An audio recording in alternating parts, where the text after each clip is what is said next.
नमस्कार साथियों, स्वागत है आप सबका हमारे चैनल पर। रशिया के द्वारा S-400 डिफेंस सिस्टम की डिलीवरी शुरू हो गई है और इसे बहुत ही जल्द डिप्लॉय भी कर दिया जाएगा। लेकिन इसी के चलते रशिया ने अपना S-500 मिसाइल डिफेंस सिस्टम भी भारत के आगे पेश किया है और रशिया उम्मीद कर रहा है कि भारत इसका सबसे पहला खरीदार होगा। ये कई महीनों में S-400 मिसाइल डिफेंस सिस्टम से कई गुना ज्यादा कारगर है और ये हाइपरसोनिक और सैटेलाइट्स तक को मारकर गिराने में सक्षम है। लेकिन इसी के चलते भारत के DRDO ने भी S-500 डिफेंस सिस्टम का एक विकल्प भारत के अंदर ही तैयार किया है और भारतीय सरकार के आगे पेश किया है। ये है बैलिस्टिक मिसाइल डिफेंस शील्ड। असल में ये सिस्टम S-500 डिफेंस सिस्टम से भी कई गुना ज्यादा काबिलियत वाला है और इसकी सक्षमता को देखकर और इसके टेस्ट को देखकर ऑलरेडी रशिया और USA जैसे देश बहुत ज्यादा हैरान है कि भारत ने चुपचाप तरीके से इतने बेहतरीन स्तर पर किस प्रकार तैयार कर लिया है। असल में ये इसे फेज 1 और फेज 2 में कंप्लीट कर डेवलपमेंट किया जाना है। इसका फेज 1 ऑलरेडी कंप्लीट हो गया है और इसे टेस्ट करके कंप्लीट कर लिया गया है। बस इसके लिए परमिशंस की वेट चल रही है कि इसे जल्द से जल्द डिप्लॉय किया जाए। असल में इसका फेज 1 सिस्टम 2000 किलोमीटर तक की दूरी में भी किसी भी आ रहे खतरे को भाप कर वहीं पर ही न्यूट्रलाइज कर सकता है। आज के समय में भारत को जरूरत है कि भारत देखिए, कोई भी अगर न्यूक्लियर मिसाइल भारत के अंदर आ रही है तो उसको भारत की हवा के ऊपर ही डिस्ट्रॉय करना बहुत ज्यादा खतरनाक साबित हो सकता है, क्योंकि वो बादलों के रूप में हवा में रेडिएशन भारत को फैला सकता है।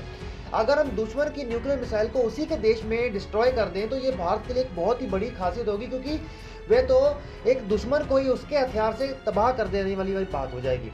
इसके चलते भारत इसका फेज 2 सिस्टम भी अंडर डेवलपमेंट चल रहा है और कहा जा रहा है कि ये सिस्टम 5000 किलोमीटर तक की दूरी में लैंड और सी दोनों बेस सिस्टम्स के अंदर तैयार किया जाएगा।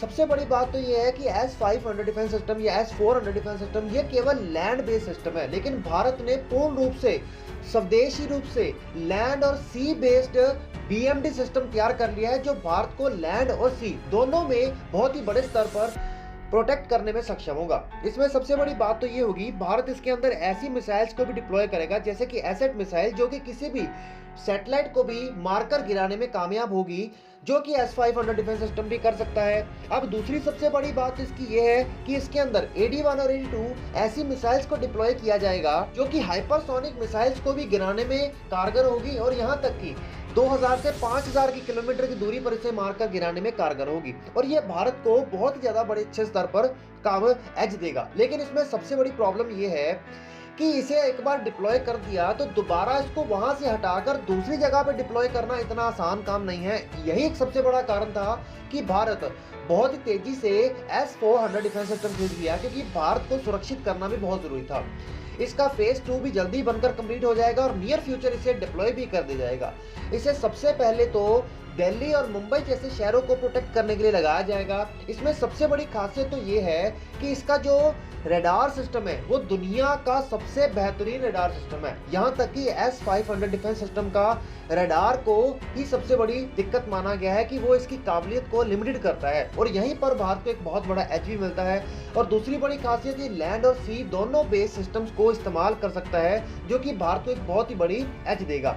और सबसे बड़ी बात तो ये है, इसे शहरों को प्रोटेक्ट करने के साथ साथ बॉर्डर सिस्टम में भी प्रोटेक्ट किया जाएगा, जो कि लेयर बेस्ड सिस्टम में भारत को अलग अलग प्रकार की मिसाइलों को के हमले से बचाने में सक्षम होगा। तो साथियों, आप लोग नीचे कमेंट करके बताइए कि इसको सुनकर आपको कैसा लगा। चैनल को सब्सक्राइब करिए, बेल आइकन दबाइए। Okay friends, bye bye.